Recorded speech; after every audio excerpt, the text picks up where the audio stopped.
Astăzi mama mea ar fi împlinit 72 de ani. Și acum 2 zile mi-am dat seama ce mare cadou mi-a oferit ea în ultima zi ei de viață. Da, și vreau să îi fac un omagiu.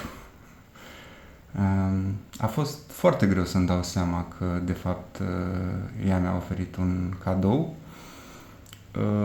A trebuit să treacă 1 an și ceva de la acel moment. Și au fost necesare niște discuții pe care le-am avut acum 2 zile cu 2 bărbați. Unul dintre ele fiind facilitator pentru workshop-uri de masculinitate, cercuri de bărbați și așa mai departe. Are legătură chestia asta cu ce cadou mi-a oferit mama mea. Da. Bine, în momentul respectiv am simțit așa, din punct de vedere emoțional, o chestie magică care s-a întâmplat, dar n-am putut să mentalizez decât după perioada asta și după discuții. Am putut să traduc în cuvinte ce am simțit în momentul respectiv. Da. A fost în felul următor, că m-am dus la spital unde era ea internată să o vizitez și când am intrat în salon mi-a zis, am început să vorbesc cu ea și ea a respirat destul de greu în momentul ăla și se vedea că face eforturi să respire și m-a rugat să mă apropii ca să-mi audă vocea și mi-a spus că da, într-o maximă vulnerabilitate, și asta a contat enorm, că vocea mea îi calmează, cum se spune, respirația și poate să respire doar ascultând vocea mea, poate să respire mai bine. Eu în momentul ăla am simțit așa că mi se deschide inima, cum nu mi s-a mai întâmplat niciodată. Și am simțit că ura pe care o aveam către ea s-a transformat în iubire. Da, ură, pentru că ajunsesem să o urăsc pe mama. Și da, în ultima parte a vieții ei nu puteam să... și asta e o chestie pe care vreau să o împărtășesc cumva. Și ce am înțeles eu din toată povestea asta. În ultima parte a vieții ei nu puteam să mai vorbesc cu ea, adică mi-era foarte greu și da, înțelesesem prin din tot felul de încercări ale mele de a mă cunoaște că practic ceea ce sunt și toți monștrii din mine îi se datorează cumva, toate traumele, toate rănile vin cumva din relația cu ea.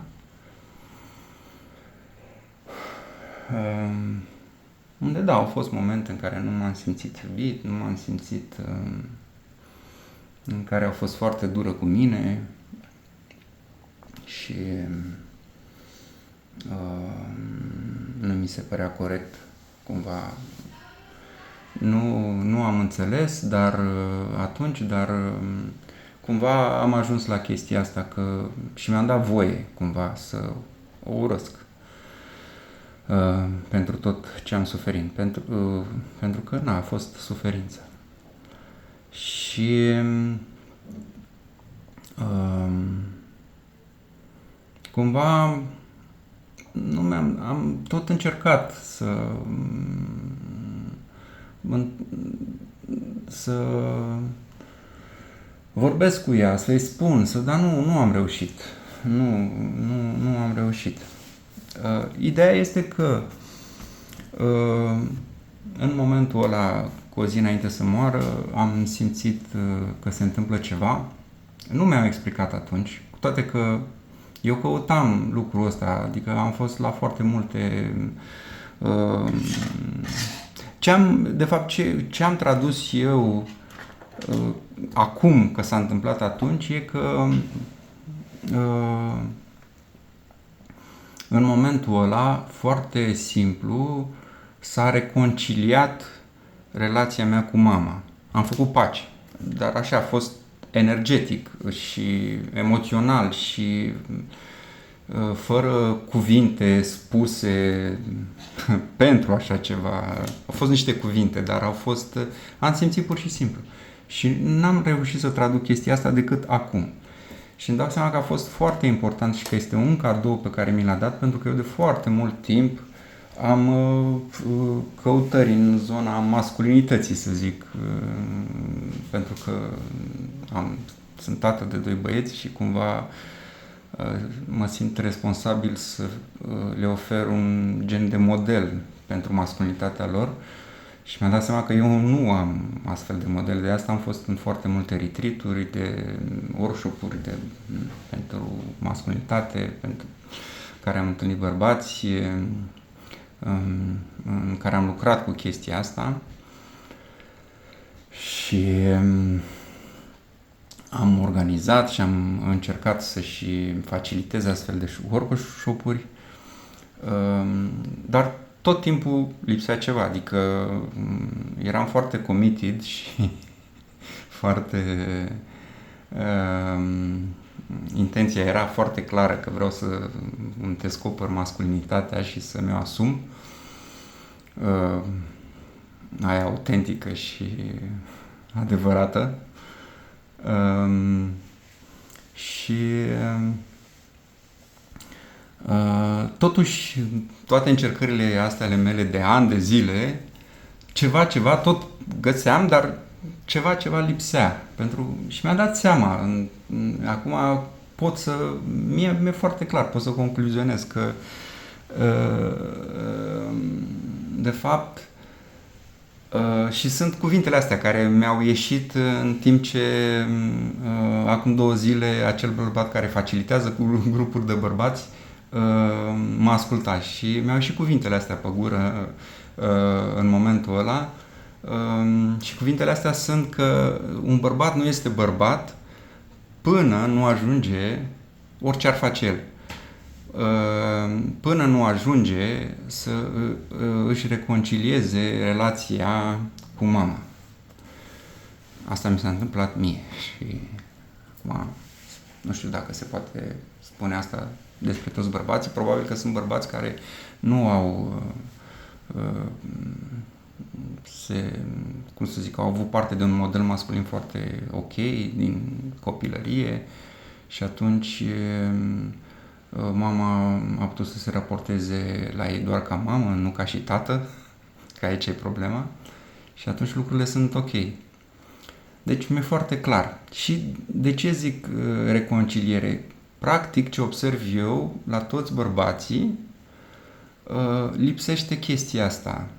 Și asta e datorată faptului că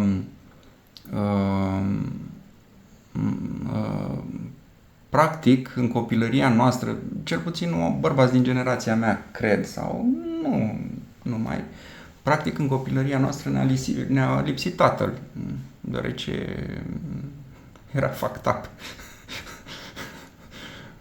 Mie, eu asta pot să spun. Chiar dacă el era prezent fizic, emoțional sau în alte feluri, lipsea. Și mama, din acest motiv, pe lângă energia de mamă, a trebuit să intre și în energia de tată. A fost nevoită cumva, a fost trasă către chestia asta, pentru că ca să crească copii erau nevoie de ambele. Numai că o femeie să fie în energia tatălui e mai dificil și poate obositor și poate, da.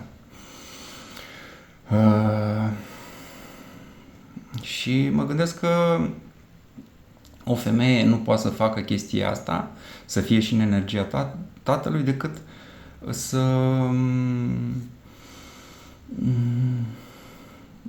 nu știu, să vină cu niște măsuri sau care nu au legătură cu creșterea unui copil, unui băiat. Și care aduce suferință și care castrează, practic. Adică eu m-am simțit castrat, de fapt, de mama mea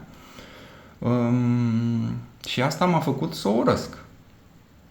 Poate că nu mi-am dat seama la bun început și poate că era un conflict în mine, pentru că n-ai cum să-ți urăști mama, adică înseamnă că aș fi fost un om foarte rău, un copil foarte rău, un bărbat foarte rău, adică nu ai cum să-ți urăști mama. Dar undeva în adânc ura asta exista, din simplu fapt că a fost cea care m-a castrat. Și castrarea asta nu neapărat a venit că așa a vrut ea, a venit că conjunctura a fost de așa natură și da. Acum îmi explic toate astea și practic din acest motiv este foarte greu să ajungi foarte deep oricât ai lucrat cu mama. Și în cercurile de bărbați nu se întâmplă lucrul ăsta, pentru că facilitatorii sunt bărbați. Oamenii cu care te întâlnești acolo sunt bărbați și practic e mai ușor și mai natural, vine să lucrezi cu tatăl și să reabilitezi relația asta, dar cu mama foarte greu. Poate unii ajung să lucreze, dar nu ajung deep să lucreze. Doar la un nivel mental, dar nu este the real shit. Da, real shit e atunci când poți să te duci către mama ta poate să fie vulnerabilă. Și eu am avut ocazia asta pentru că mama mea, fiind în ultima zi a vieții ei, pur și simplu s-a dezarmat, adică era dezarmată total, nu mai putea să vină cu energia aia de tată, să zic, care nu se potrivea cu femeia și de acolo să relating cu mine, să relaționeze cu mine și să poată să mă asculte și să poată să, nu știu, să fie cu inima deschisă și să poată să... Adică era nevoie de vulnerabilitatea asta și am avut parte de chestia asta în ultima zi a vieții ei, când ea era fără putere și într-o stare vulnerabilă foarte mare și când a venit cu cererea asta către mine. Doar vreau să te ascult. Vocea ta îmi calmează respirația și pot să respir mai bine.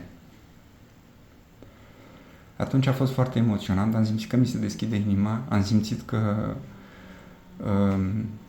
ura mea se transformă în iubire instant. A fost ceva magic pe care nu mi l-am explicat, dar acum pot să mi-l explic. Și da, ca să fii bărbat, e musai, e ca și cum ar fi ultima piesă a puzzle-ului ăsta al masculinității pe care încercăm să o descoperim. Asta e cheia. Ca să fii bărbat, pur și simplu trebuie să te duci deep undeva și mama ta să te accepte în vulnerabilitate, să faci pace și să reconciliezi relația cu mama. Da. Și ce vreau să spun e că primesc acest cadou de la ea.